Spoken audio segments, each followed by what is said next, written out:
ये हमारे creative director हैं समित बंसल, ये लोगों को नचाने वाले पप्पू जी, और ये जो गाने को जिन्होंने बहुत ब्यूटीफुली लिखा है, इसकी क्रेडिट देनी चाहिए इनको, दीपक त्रिपाठी को।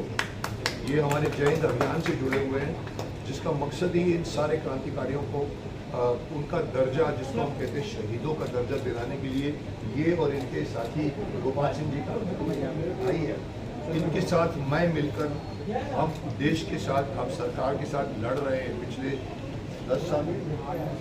मुझे हैरानी है, पिछली सरकार समझ में आता है, ये सरकार भी अगर ये पॉइंट नहीं समझती, ये क्रांतिकारियों जिन्होंने हमारे देश को आज़ाद करने में, ये माफ़ करना बार बार कहा जाता है, दे दी हमें आज़ादी बिना खड़ग बिना कान माए, ऐसा नहीं है।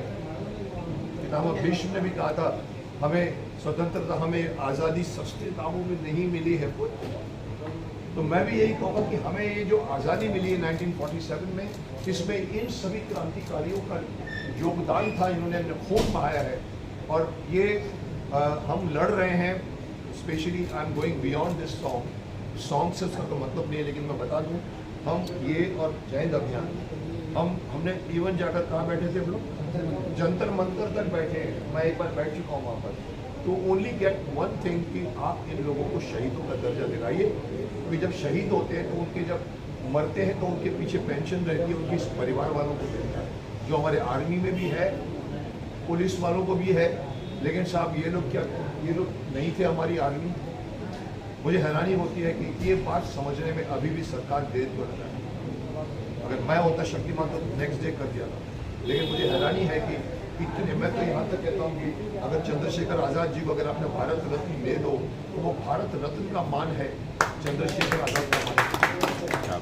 कमिंग टू द सॉन्ग, बाकी कौन बच गए हमारे, ये हमारे विकी हैं, ये अजिंक्य है, हमारे नवीन है जो हमारा टेक्निकल, ये हमारा प्रसाद है, नासिर भाई का है, सालों से इस इंडस्ट्री में है, और मुकेश मारू, आइए कैमरामैन, ये हमारे क्या हाथ नहीं। तो मैं मुझे समझ में नहीं आ रहा है मैं कहाँ से शुरू करूँ, क्योंकि ये बात बहुत छोटी नहीं है, बहुत बड़ी बात है। मुझे कहते हुए कभी कभी हैरानी होती है कि मैं, आप भाई कोई भी बात नहीं करेगा प्लीज़, मैं पिछली बार डांट चुका हूँ, इस बार डांटूंगा, क्योंकि लोगों ने लिख दिया मुकेश जी को गुस्सा भी आता है। मुझे हैरानी होती है ये पूछते हुए लोगों से, इस गाने में भी आपने देखा बच्चे लोगों से पूछा गया कि बताओ कौन थे वो क्रांतिकारी, बताओ कौन था वो क्रांतिकारी।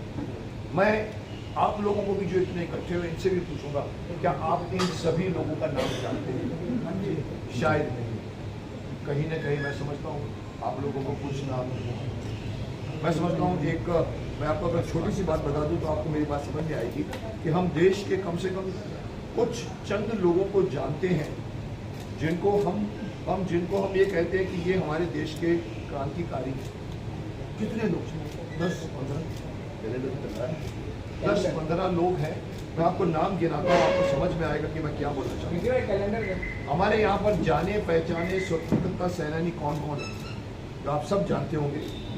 चंद्रशेखर आज़ाद, भगत सिंह, सुखदेव, राजगुरु, ऊधम सिंह, सुभाष चंद्र बोस, खुदीराम बोस, लाला लाजपत राय, राम प्रसाद बिस्मिल, वीर सावरकर, जानते हैं। ये नाम आई थिंक कहीं न कहीं आपके कान में आए, और इतने ही, रखो मैं बात बताऊँ, इतने ही लोगों को आप जानते हो। क्यों साहब, आपको क्या लगता है कि ये 15 लोगों की फौज थी जिन्होंने 47 के पहले छोटी सी उम्र में मर गए? नहीं साहब, इसके अलावा मैं आपको बता दूं, इसके अलावा मैं आपको कुछ नाम गिनाता हूँ, शायद आपने कभी सुने भी नहीं होंगे। नीरा आर्या, बाबू गेनू, विष्णु पिंगले, अनंत कानहरे, तुर्रम खान। हमने पिछले बार तुर्रम खान को दिखाया था, लोग बोलते हैं अरे क्या तुर्रम खान बन रहा है तू यार। तुर्रम खान एक्चुअली सिर्फ यूज होता था, पर साहब हैदराबाद के क्रांतिकारी थे। तुर्रम खान, वीर गोकुल सिंह जाट, वीर भाई कोतवाल,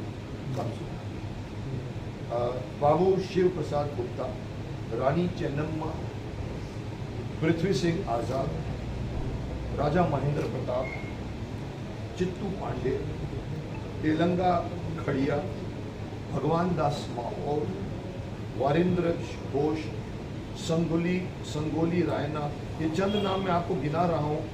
और आपको बता दूं कि लिस्ट बहुत बड़ी है साहब। ये देखिए हम लोगों ने ये हमारा जयद अभियान की तरफ से ये हमारा सालाना कैलेंडर निकलता है सर। इस कैलेंडर पर अगर आप देखोगे तो 365 दिन होते हैं सर। ये 365 आपको क्रांतिकारी मिलेंगे जिनके अंदर या तो किसी का उनका मरण दिन है, जिस दिन किसी दिन उनका जन्मदिन है, ऐसे 365 को लेकर हमने ये कैलेंडर बनाया है जो हर जगह पर आता होगा। यानी मेरा कहने का सिर्फ यही मतलब है 365 है साहब, और हम जानते हैं 8-10। इस गाने का मकसद सिर्फ यही है कि वो 365 को और भी कितने more than 7,000 can you imagine. शर्म आनी चाहिए हमको। उन 7,000 लोगों ने किसके लिए जान दिया? अपने लिए, अपने घर वालों को कुछ फायदा मिलता है। आज तो देखिए इलेक्शन लड़ते हैं सर, एक ही मकसद होता है पैसा कहाँ से कमाया जाए, घर लेके आए बिजनेस। सब उन लोगों ने अंग्रेज़ों के खिलाफ भिड़ गए थे और इतने क्रांतिकारियों को नहीं जानते थे लोग, और नहीं जानते थे। ये बात मुझे बहुत टाइम से खल रही थी, तो मैंने और हम लोगों ने बैठ के गाना बनाया। ये आज़ादी के एक अंताक्षरी बनाई, उन्होंने बहुत अच्छा लिखा है। और मैं आपको बता दूँ ये लिखा मनी नंबर 2 सॉन्ग है, नंबर 3 आएगा, 4 आएगा, 5 आएगा, 10 आएगा, 15 आएगा। Please I will try to release every 2 months 1 piece, and there we will be able to come to a stage जहाँ शायद ये बच्चे भी नहीं बोल पाएंगे, कहाँ पर फिर मैं बताऊँगा या ब्रदर बताएंगे कोई और। बट साहब ये बहुत इम्पोर्टेंट गाना है। मैं आपको अभी देखो कुछ दिनों पहले मेरी गुजरात में विश्व गुरु लिखी, मेरी गुजराती पहली एंट्री है, और 5 सालों के बाद मैंने एक फिल्म हीरो को इधर है। विश्व गुरु का भी यही मकसद है आज की, उसके अंदर भी एक बहुत बड़ा मैसेज है आज के यूथ को बाहर के ऑर्गेनाइजेशन बर्बाद कर दी, गंदे कंटेंट्स डालकर, ड्रग्स डालकर और खेती खराब कर रहे हैं, दवाइयाँ खराब कर रहे हैं, और उसके खिलाफ मुझे बुलाया जाता है सेंटर से, और मैं वहाँ पर कश्यप करके मैं उस फिल्म में हूँ। और मैं आपको बोल दूँ कि आप लोग भी देख पाओगे क्योंकि उसका हिंदी वर्जन है। और मैं आपको बता दूँ जो एक न्यूज़ कि उस गुजराती पूरी फिल्म में एक बंदा हिंदी बोल रहा है वो है पूरी फिल्म में हिंदी। बट मैं अभी जाके सूरत में प्रीमियर देख कर आया, मैं चकित रह गया कि बहुत अच्छी बनी है फिल्म। तो उसी तरह से ये हमारा, मैं वो बोलना चाहता हूँ क्यों लाया हूँ कि वो फिल्म चलनी चाहिए साहब, वो फिल्म चलनी चाहिए, तब जाकर एनिमल जैसी फिल्में रुकेंगी। माफ करना, मैं खिलाफ हूँ भी और नहीं भी। लोग कहते हैं सर 500 करोड़ कमा लिया, कोई कहते सर पैसे से क्या होता है साहब। 500 करोड़ आपने कमा लिए साहब, आप 70 करोड़ लोगों के यूथ को आप बिगाड़ देते। पैसे तो आपने कमा लिए, लेकिन आपको मैं बता दूं कि अगर मैसेज गलत जाता है, नेवर क्रेडिट एनी फिल्म जिसने पैसे कमा लिए। लोग मुझे बोलते हैं अरे साहब आप उसके खिलाफ क्यों, उसकी टीआरपी बहुत बड़ी है सर, करोड़ों लोग देखते हैं। मैंने कहा लेकिन फिर भी गलत है। मैं यही बोलना चाहता हूँ कि एनिमल जैसी फिल्में जो गलत संदेश देती है, और भी कितने फिल्में मैं नहीं गिनाऊंगा नाम, लेकिन ऐसी फिल्में बनना, या हमारे धर्म को बखौल उड़ाते हैं। हम हनुमान जी को टपोरी डायलॉग बुलवा लेते हैं, मूछ लगाकर राम को लाते हैं, हिंदू धर्म का मजाक उड़ाते हैं, शंकर जी को बाथरूम में पीके में लेके मजाक बना नहीं सही तो तरफ एक्टर। अरे साहब ऐसा नहीं है, अरे साहब हम अभिव्यक्ति की आज़ादी है। मैंने कहा माय फुट अभिव्यक्ति की आज़ाद है, तो करके दिखाओ ना मुस्लिमों के खिलाफ, करके दिखाओ सिखों के खिलाफ, करके दिखाओ क्रिश्चियन के खिलाफ, तलवारें निकल आएंगी।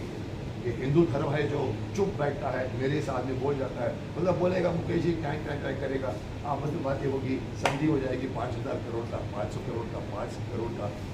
पब्लिसिटी रोकना पड़ेगा ऐसे प्रोड्यूसरों को। मुझे शर्म आती है कि वो लोग मुस्लिम नहीं हैं, किसी और धर्म के नहीं हैं, हमारे हिंदू धर्म के होकर हिंदू धर्म के खिलाफ बनाते हैं। तो मकसद क्या होगा? सिर्फ पैसा कमाना, टीआरपी, कमर्शियल एंगल। साहब उनको कैसे सेंसर पास कर देती है? आदि पुरुष को कैसे पास किया गया जो बाद में सब लोग आप खड़े हो गए, अरे ऐसा नहीं है साहब, ऐसा नहीं है साहब। महाभारत को भी चेंज कर देता है। एकता कपूर ने मैं खड़ा हो गया था, मैंने कहा एकता कपूर तुमने महाभारत का सत्यानाश कर दिया। What I'm trying to say today is that a song like this should be encouraged. आप लोगों को, सब लोगों को इसको वायरल बनाना चाहिए ताकि देश के नहीं, गांव के अंदर के बच्चों को भी मालूम पड़े कि हमारे क्रांतिकारियों का नाम क्या है। ये मेरा एक छोटा सा प्रयास है। मैं कभी कभी, मुझे कभी कभी नहीं बोलना चाहिए, बट आर्नब जैसे लोग बोल जाते हैं मेरे को बिठा देंगे, अरे मुकेश जी आप बोलते हैं इतनी इंडस्ट्री से कोई नहीं बोलता। सब मुझे हैरानी बोलिए, सब मेरा साथ दीजिए। इस तरह की पेट्रियोटिक फिल्में बनाए, मकसद की फिल्में बनाए, हर फिल्म के अंदर एक मैसेज होना चाहिए, नेगेटिव नहीं पॉजिटिव। कहीं ना कहीं मैं चाहता हूँ कि ये और मैं सिर्फ आपसे पूछना चाहूँगा कि आप लोगों की राय, आप लोगों को कैसे लगा। पिछला आपने पहला देखा था, अब ये दूसरा, हमने इसमें बहुत देखा। पिछली बार तो हम फटाफट आए थे, करके निकल गए थे। मैं सिर्फ पूछूंगा आप लोगों से, आप जोर से आवाज़ से बोलिए, आप लोगों को कैसा लगा। बहुत ही सुंदर जी, शक्तिमान आपस में रोशनी से मुक्ति दिखाया कहीं ना कहीं देखिए वो गंगाधर करता है, ऐसे टिंग करेगा तुम्हारा फोन बंद हो जाएगा। तो हमने इसमें अच्छे स्पेशल एक्शन, मैं तारीफ करूंगा हमारे टेक्निकल टीम से, उन्होंने बहुत मेहनत की है। It took about 21 days to complete the editing of this. कहाँ है एडिटर साहब? नासिर भाई, नासिर नहीं पर वो उनको चाहे जाना हो तो जान दीजिए। पर देखिए हमने 21 दिन एडिटिंग की है, हमने AI यूज़ किया है, स्पेशल इफेक्ट्स डालने का है। 10 बार मैंने चेंज करवाया, नहीं ये पसंद नहीं, इसको उधर करो, नहीं ये पसंद नहीं है, ये हटाओ वो हटाओ, और तब जाकर ये गाना हमारा रिकॉर्ड हुआ था। शायद या शूट हुआ था 4 महीने पहले शूट हुआ। आई कुड हैव रिलीज, मेरे पैसे खर्च हुए थे, लेकिन साहब मैं बेस्ट चाहता था। और मुझे भी खुशी है कि ये गाना अच्छा टेक्निकल, क्योंकि आज टेक्निकल एस्पेक्ट को करना है। सो कुछ दीपक त्रिपाठी तो कल वही बात बोलेंगे जो मैं बोल चुका हूँ, क्योंकि वो तो हम नए ध्यान की बात कर रहे हैं। आप लोगों को अगर और कोई बात अगर रहेगी हो तो कोई योद्धा अगर तीर चलाना चाहता हूँ जरा सा कोई है आप? एक बात पूछना था मुझे, अच्छे गाने को लोग रील नहीं बनाते हैं, जो गंदे गाने होते हैं ज़्यादातर बच्चे लोग रील बनाते हैं।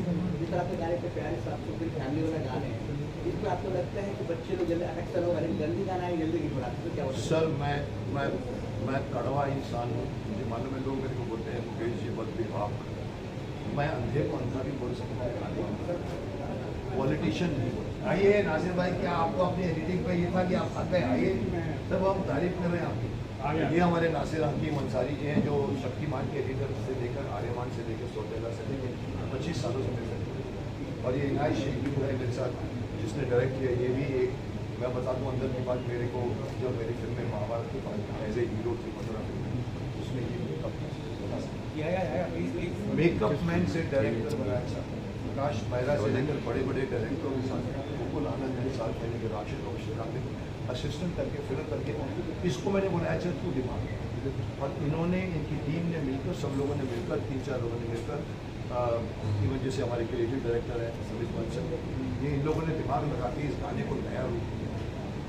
तो मैं जो पॉइंट बताने जा, कौन से पॉइंट पर बताने में कि ये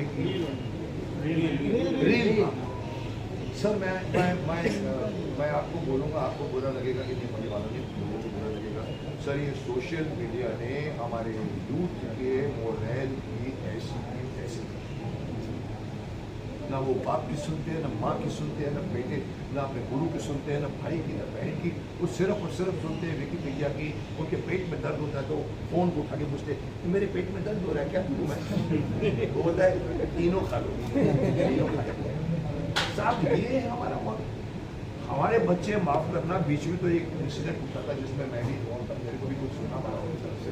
सर वो संजीवनी पहाड़ कौन किसके लिए लाया था वो मैं आगे अगर मुझे लोग बोलते कि, पर मैं बता दूं साहब, एक ऐसा वक्त आएगा जब ये लड़का मोबाइल में फिल्म देखेगा, AI का काम सुनेगा, अपनी गर्लफ्रेंड को लेकर बीच की जाकर पूरी फिल्म देखेगा, वो साहब अपने दादा दादी का नाम। आप उसको पूछेंगे अरे तेरे फादर का नाम क्या है? अरे वो हुक्म चल। अच्छा तेरे दादा का नाम क्या है? गर्लफ्रेंड को क्या है मेरे पता करना, सर ये सिचुएशन आने वाली है, इसीलिए बंद करिए सोशल मीडिया। मैंने अपने अभी जो कोर्स में मैंने 9 दिन प्रमोशन किया है, 9 दिन जिंदगी में पहली बार किसी फिल्म का, वहाँ पर मैं 10 जगह बोल गया। मैंने कहा देखो गलती से अगर मैं रजिस्टर बन कहा तो आप बनूँगा सर, मैं क्या करूँगा, आप सब लोगों के मोबाइल फोन छीन जाओ ग्राउंड 2 5 2 0 साहब हम जीते थे। आज ये फोन सबसे अगर मैं शक्तिमान का पहला विलन आपको बताऊं, जैसे उसमें किल्विश कपाला था, शक्तिमान नहीं आएगी, उसका पहला विलन होगा mobile. It has become absolutely, मैं कहता हूँ एब्सोल्युटली आपके माइंड को डिस्ट्रैक्ट करने वाला। आप खाना खा रहे होते हो और टिंग टिंग बजती है, व्हाट्सएप पे किसी ने कुछ एक छोटी सी बात पूछी, आप चम्मच रखते हो और उसको पहले छोड़ लोग देखो वेट करेगा नहीं सर, इतना टेम्पटेशन वाला आदमी। मैं भी कभी कभी रुक के जवाब देता हूँ, पर ये साफ इसने आपके माइंड की 65% से ज़्यादा दिमाग का आयाम छीन लिया। राजकुमार साहब पे एक छोटी सी इंसिडेंट बताऊँगा, शायद आपको थोड़ा सा ये बहुत सीरियस टॉपिक में कुछ लगेगा। राजकुमार साहब के साथ में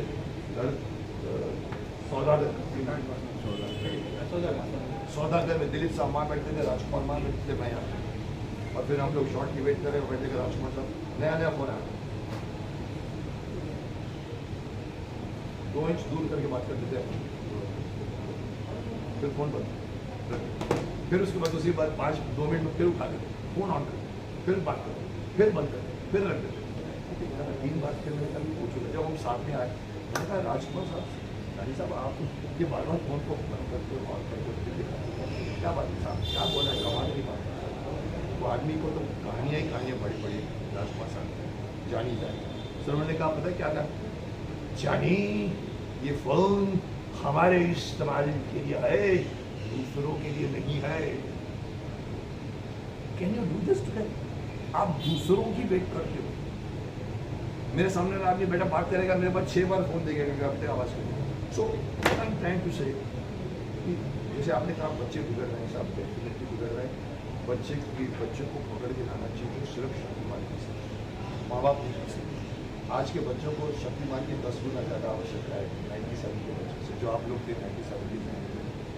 सो ये गाना, इस तरह के और गाने, इस तरह की फिल्में, इस तरह के एक ही एक्टर था, मैं माफ करना, मैं मुझे अचानक बात दिमाग में थी और अभी भी आ गई है।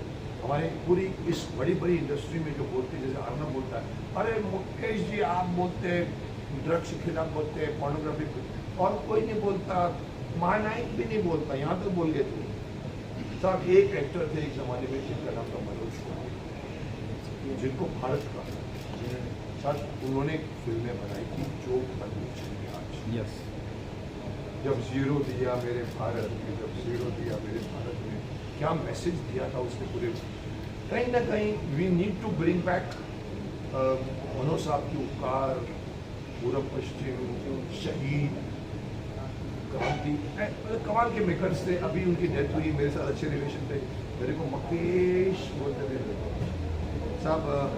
मैं अंत में यही कहूँगा कि you people should discourage badly made film with badly motive, with जानबूझ के जो ये चीज़ें डाली गई हैं। मुझे एक प्रोड्यूसर ने कहा था सर हम वही बनाते हैं जो लोग देखना चाहते हैं। मैंने कहा साहब नहीं, लोग वो देखते हैं इसलिए कि आप दे रहे हो, आप नहीं दोगे तो वो नहीं देखेंगे। So it's up to you to have guts, वो बनाओ जो उनको बोलो आगे देखो, जो मैं शक्तिमान को कहता हूँ, बच्चे को पकड़े इधर बिठाएगा, देश का हमारा ये वाला। सो आपके सवाल का जवाब मैंने बहुत बड़ा। जब मुकेश जी जब भी गाना बनता है, पहली बनती है, तो पहले कौन होगी, सेकंड कौन होंगे, थर्ड कौन होगी, जो पहली पूछनी होती है। हाँ, कुछ पहले में पहले कौन होगे, सेकंड और थर्ड कौन होगे, डिसाइड कौन करता है? ये डिसाइड करता है, ये मेरे पास गाना देता है, मैं ऊपर नीचे करता हूँ जी। कभी कभी मैं भी बोलता हूँ कि नहीं इसके अंदर वो, इसके अंदर नहीं। तो ये आप बताइए आप कैसे डिसाइड कर रहे हैं, बिगिनिंग का 1 2 3। अभी मेरे पास 3 गाने, मैं बता दूँ आपको, 3 गाने ऑलरेडी लिखे पड़े हैं, जो मैं फिर से अगर प्रस्तुत कर रहा हूँ अपनी आवाज़ में गाऊंगा, जो बीच में काफ़ी लोगों ने कहने का मैं गाएगा। तो कैसे डिसाइड? इसका सीक्वेंस जनरली ऐसे बनाते हैं कि पहले ऐसे नाम का इस्तेमाल करते हैं जिसे सामान्य लोग जानते हो, जी जिसे पब्लिक जानती हो और पूरे देश के लोग लगभग जानते हो। कुछ नाम ऐसे होते हैं जो राज्य स्तर पे सीमित हो चुके हैं, जबकि उन्होंने काम देश के लिए किए हैं। जैसे बिरसा मुंडा, जैसे तेलंगा खड़िया, जैसे आप नाम लीजिए बाजी राउत, जैसे सावरकर जी। अब सावरकर जी को लगभग महाराष्ट्र तक सीमित करने का प्रयास है, जबकि ऐसा नहीं है। उन्होंने इस देश को आज़ाद करने के लिए लड़ाई लड़ी है। चंद्रशेखर आज़ाद ने भारत को आज़ाद करने के लिए लड़ाई लड़ी है, लेकिन चंद्रशेखर आज़ाद के नाम पे आप महाराष्ट्र, उड़ीसा या अन्य कई जगहों पे ऐसी कोई सड़कें बड़ी सी नहीं पाएंगे, या उनके नाम पे बना हुआ कोई यूनिवर्सिटी, कोई एयरपोर्ट, ऐसा कुछ नहीं मिलेगा। तो हम लोग पहले प्रयास करते हैं कि बच्चे वो नाम पकड़ें जो ऑलरेडी लोग जानते हैं, फिर धीरे धीरे हम ऐसे नामों पे जाएंगे कि ऐसे बहुत से नाम हैं जिन्होंने आज़ाद जी, भगत सिंह जैसे काम या उनसे भी बढ़कर काम किए हैं, लेकिन इतिहास की गर्त में वो खो गए। तो उनके नाम भी आगे आएंगे, जो जैसे जैसे पहले आगे बढ़ेगी वैसे वैसे वो नाम और वे कारनामे भी आएंगे जो लगभग मुझे ऐसा लगता है 90% जनता नहीं जानती। तो क्या करूँ, मुझे अभी सोचना आगे आप मुझे हर गाने में 4 लोग डाल रहे हैं। हो सकता है एक जमाने में 4 है जो मेरे को भी नहीं मालूम, तो बच्चों को पूछ रहा हूँ, बच्चों को नहीं मालूम, तो उसका क्या है? तो मुझे जवाब देना पड़ेगा। उसका जवाब आपको देना पड़ेगा, पहले मैं आपको बता दूंगा। तो मुझे और ठीक है, मतलब आगे जाकर फिर उल्टा हो जाएगा कि बताओ कौन थे वो, मुझे पता है तुम नहीं बता पाओगे, चलो मैं बता ये गुड। और अच्छा, तो ये बनना चाहिए इस तरह से गाने। बिल्कुल सर, ऐसे जितने भी माध्यम होते हैं प्रयास करने के, हम लोग वो सारे माध्यम प्रयास कर रहे हैं। मुकेश खन्ना जी नाम का एक फेम जय हिंद अभियान में जुड़ा है। सारे स्वतंत्रता संग्राम सेनानी भी ये सोच के खुश हो रहे होंगे कि बॉलीवुड से कोई तो अभिनेता है जो आज़ादी के बाद भी हम लोगों को याद करने के लिए इन लोगों के साथ में लगा हुआ है। बाकी और लोगों के पास समय नहीं है। हम लोगों ने कई लोगों को अप्रोच किया, लेकिन हर जगह यही प्रयास किया गया कि हमको क्या मिलेगा। मैं किसी का नाम नहीं लेना चाहता, लेकिन सब ने यही कहा कि भाई हम अभिनेता हैं तो हम अभिनय करने का पैसा लेते हैं, तो हमको क्या मिलेगा बदले में। तो मैंने बोला कि हम क्या दे सकते हैं, हम कोई प्रोड्यूसर तो है नहीं, कोई उद्योगपति तो है नहीं, हम क्या दे सकते हैं। मुझे लगता है स्वतंत्रता सेनानियों ने सिर्फ मुझे आज़ाद करवाने के लिए जान नहीं दी थी। आप अभिनेता हैं या नेता हैं, आपको भी आज़ाद करवाने के लिए उन्होंने अपनी जानें दी थी ना।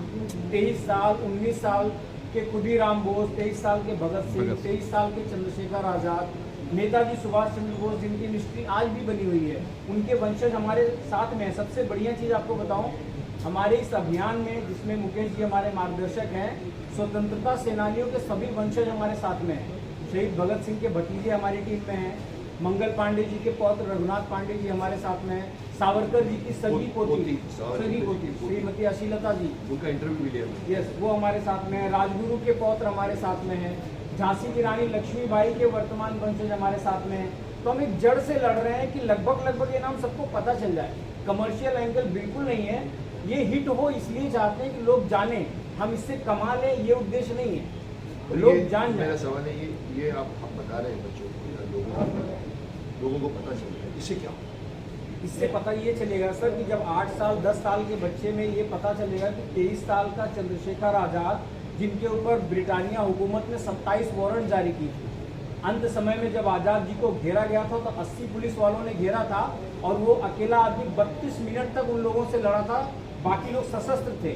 और चंद्रशेखर आज़ाद के हाथ में एक पिस्टल के बल पे 80 सशस्त्र पुलिस वालों का सामना करना खाने का काम नहीं है। आज़ाद से बहुत डरते थे।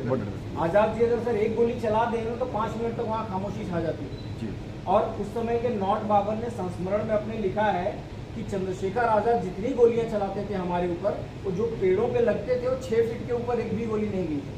और आज़ाद जी जिस पेड़ के पीछे से लड़ रहे थे, अंग्रेजों की गोली 30-30 फीट के ऊपर थी, मतलब वो बौखला के चला रहे थे। निशानेबाज मशहूर थे, मैं आपको इतनी बात रोक के बताऊंगा क्यों निशानेबाज थे चंद्रशेखर आज़ाद। क्या आपने ही बताइए किताब के अंदर बचपन में या कम छोटी उम्र में वो भील लोग हैं आदिवासियों के साथ बैठकर तीर कमानी कि उनकी प्रैक्टिस करके उन्होंने, उनका निशाना इतना अच्छा था कि उसके ऊपर कमाल की कहानी।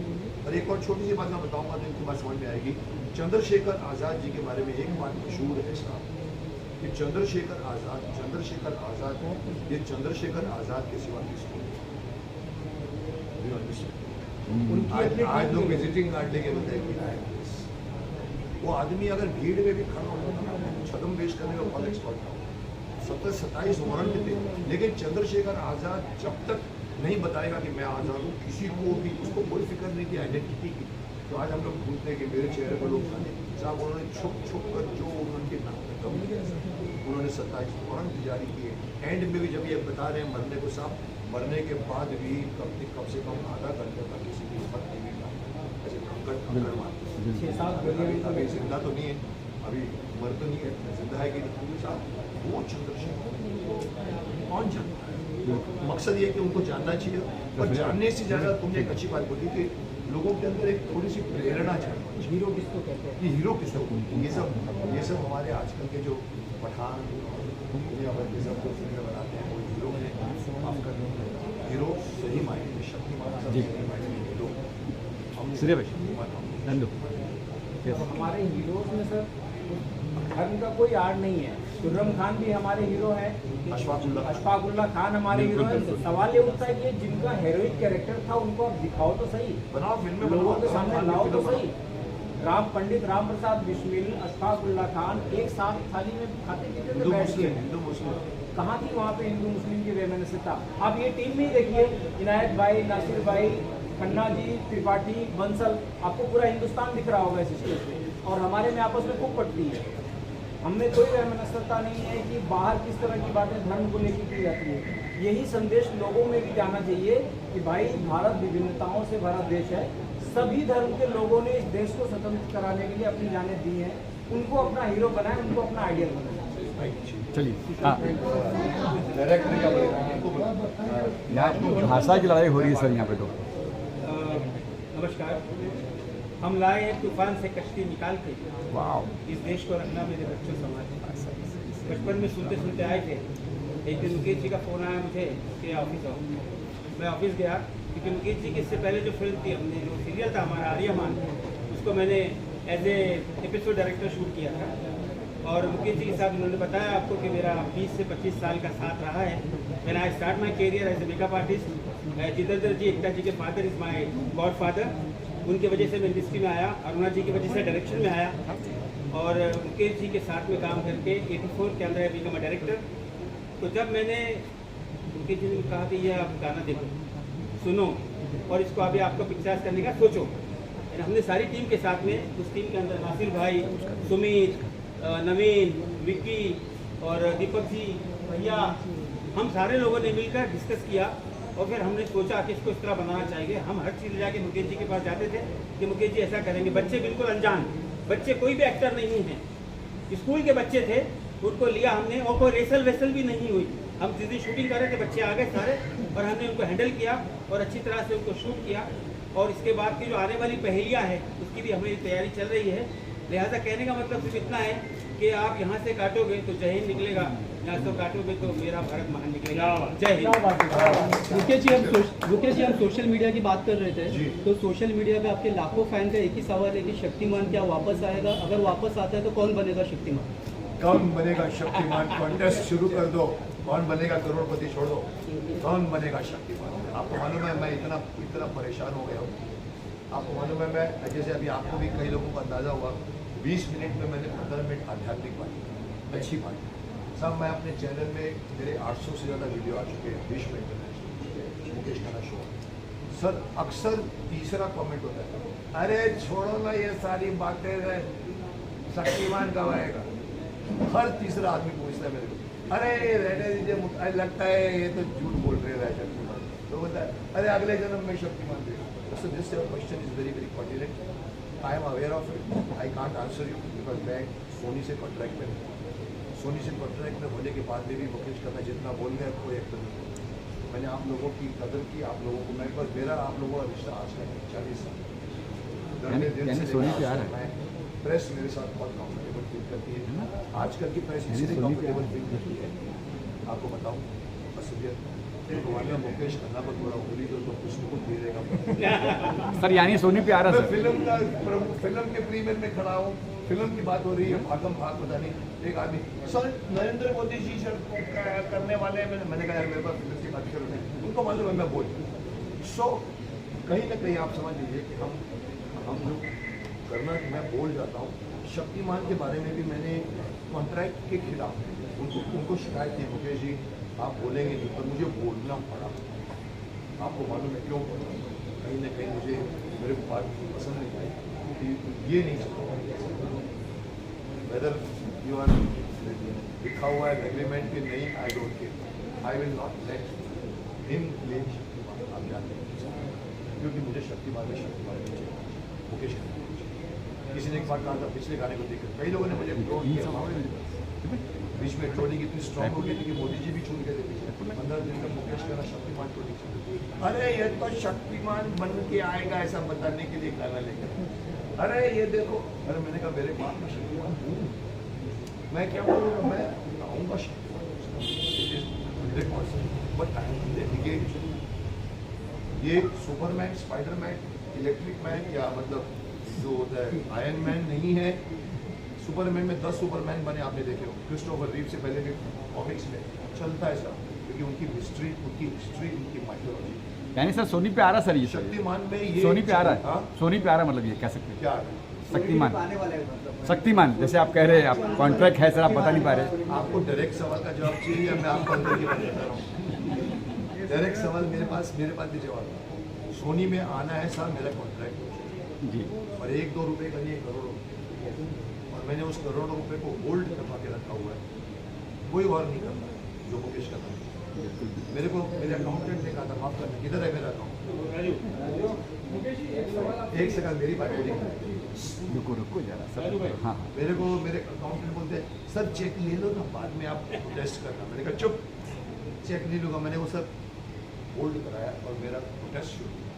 सो शक्तिमान सोनी पर आना ही पड़ेगा, एग्रीमेंट, बट कहीं ना कहीं जैसे आप लोग मुझसे रुकावट की नहीं किए गए या मिलेंगे ब्रेक के बाद, ये जी आप क्या बोलते हैं?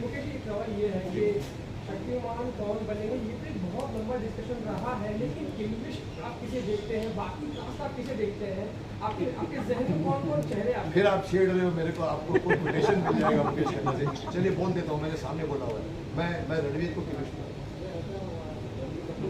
रणवीर सिंह जो शक्तिमान बनना चाहता है, ही इज फिट फॉर किंग्लिश, खिलजी को। दुनिया भर के ऐसे कैरेक्टर कर चुका, धुरंधर भी देख रहा हूँ। मुझे कहीं से लोगों ने कहा सर वो गली बॉय इतना अच्छा एक्टर, मेरे साथ बैठ के 3 घंटे अच्छे से बात की, क्या हो रहा है, मैं हिला रहा हूँ क्या? तो कहीं ना कहीं मैंने उनको भी, मैं छुपाऊंगा नहीं, मैंने उनको भी मुँह पे कहा। अब मैं बोलूँ, बोला नहीं 15 मिनट और बोलूँ 15 मिनट में 3 घंटे बेचारे बहुत एनर्जी। एंड में मैंने उसको बोला, मैंने कहा देख तो मेरे दिमाग में शक्तिमान का फेस है ना, इमेज है, प्योर होना चाहिए, मिस्चीफ होना चाहिए। जैसे आज की सास में कभी बहुत ही लड़कियाँ ज़्यादा देख के इनके अंदर वो बच्चों को सिखाने का जज्बा नहीं। बच्चों को क्या बोलेंगे, चलाया डांस करके चल, ये सिखाएंगे, मस्ती कराएंगे, खिलाएंगे। I wanted Shaktimaan. मैंने तो ओपनली कहा था, मैं आपको ही बोल रहा हूँ, मैंने उनको बोल दिया या तू फिर भी आप नहीं मानते या आर्यमान कर देना नेक्स्ट मंथ, बट शक्तिमान बहुत कोशिश रही तो सोनी चाहता था कि रिटर्न आए पैसे। मैंने कहा पैसों के रिटर्न आएंगे लेकिन 1000 करोड़ नहीं आएगा जो एक शक्तिमान से आता है वो दिएगा। Don't you know this star, you don't need Mukesh Khanna को बताइए। मैं तो बोलता हूँ पूरे इंडिया में आप टैलेंट कॉन्टेस्ट करवा दीजिए, हर स्टेट ऑडिशन और चूज कीजिए। मैं वो सोचता हूँ, बाकी आएगी तो आएगी, आनी ही पड़ेगी क्योंकि अभी तक हमारा कॉन्ट्रैक्ट कैंसिल नहीं हुआ। ये हमारे साथ तिरंगा गाने की जो कहानी है जी, और 15 अगस्त भी आ रहा है।